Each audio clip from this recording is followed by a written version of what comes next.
Assalamualaikum warahmatullahi wabarakatuh. Halo semuanya, perkenalkan saya Ummu Salma Khairiyah dari kelas HTNA semester 2 dengan NIM akhir 0060 dari kelompok 6 yang ingin mempresentasikan materi tentang asbab an-nuzul, yaitu salah satu bagian dari ilmu ulumul Quran. Kemudian pada slide pendahuluan secara bahasa, asbab an-nuzul berarti sebab-sebab turunnya ayat. Sedangkan secara istilah, asbab an-nuzul adalah ilmu yang mempelajari latar belakang atau peristiwa yang menyebabkan turunnya ayat-ayat Al-Quran. Ilmu ini penting karena dengan memahami sebab-sebab turunnya suatu ayat, kita bisa mengetahui konteks sejarah, situasi sosial, atau kejadian khusus yang melatar belakanginya. Dengan mengetahui asbab an-nuzul, kita juga bisa memahami mengapa tafsir terhadap suatu ayat bisa berbeda, tergantung pada konteks dan waktu. Dalam pembahasan kali ini ada 5 hal utama yang akan kita bahas, yaitu yang pertama definisi asbab an-nuzul, yang kedua macam-macam asbab an-nuzul, yang ketiga bentuk ungkapan asbab an-nuzul, kemudian yang keempat urgensi atau pentingnya mempelajari ilmu ini. Apa itu asbab an-nuzul? Pertama-tama kita perlu tahu apa itu asbab an-nuzul. Secara bahasa, asbab adalah bentuk jamak dari sabab yang artinya sebab atau alasan. Sedangkan an-nuzul berarti turunnya sesuatu dari tempat yang tinggi ke tempat yang rendah. Jadi secara istilah asbab an-nuzul adalah ilmu yang mempelajari sebab-sebab turunnya ayat-ayat Al-Quran dan juga dapat membantu kita memahami konteks dan situasi sebuah ayat diturunkan. Dengan begitu kita tidak akan salah dalam menafsirkan maknanya. Kita lanjut ke definisi menurut para ulama. Az-Zarqani mengatakan bahwa sebab turunnya ayat berkaitan langsung dengan peristiwa yang sedang terjadi dan ayat itu berfungsi untuk menjelaskan hukum pada saat itu. Kemudian ada Subhi Soleh menyebut bahwa suatu ayat bisa turun sebagai respon atas sebuah pertanyaan atau kejadian.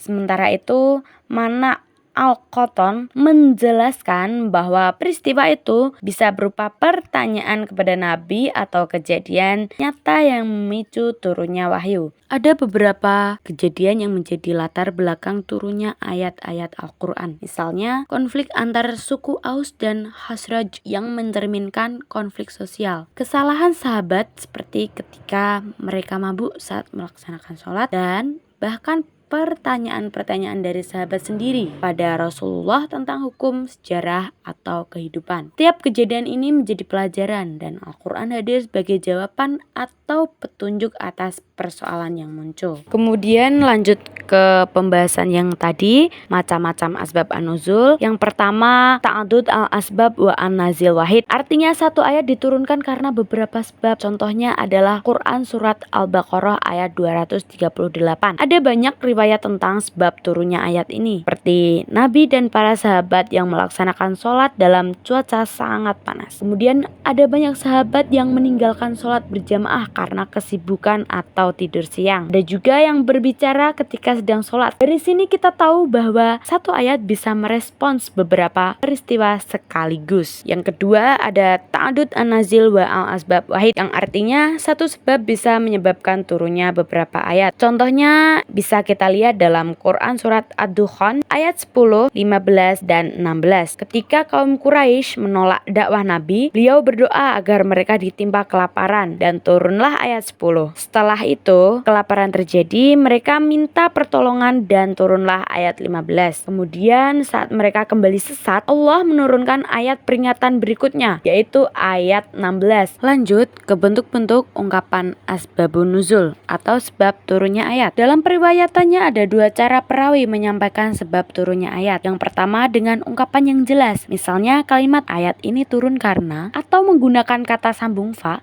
yang berarti maka sebagai penanda langsung antara kejadian dan ayat. Yang kedua, ungkapan tidak langsung. Di sini perawi hanya menjelaskan isi atau hukum dari ayat, tapi tidak secara tegas menyebut bahwa itulah sebab turunnya. Maka ulama tafsir perlu hati-hati menafsirkannya agar tidak keliru. Kemudian ada pula urgensi dan manfaat mempelajari asbabun nuzul. Ilmu ini punya banyak manfaat luar biasa. Di antaranya membantu memahami konteks sejarah dan latar belakang ayat, menjelaskan hukum-hukum dalam Al-Quran secara lebih tepat, membedakan antara ayat yang sifatnya umum dan khusus, membantu mufasir dalam menafsirkan isi ayat sesuai, juga menguatkan keyakinan bahwa Al-Quran adalah wahyu dari Allah, menunjukkan bahwa Allah yang sangat memperhatikan kondisi Nabi dan umat Islam saat itu, dan tentu saja memudahkan kita dalam memahami dan menghafalkan ayat karena ada kisah atau peristiwa di sebaliknya. Terima kasih, sekian presentasi dari saya. Semoga bermanfaat dan bisa menambah wawasan kita tentang Al-Quran. Wassalamualaikum warahmatullahi wabarakatuh.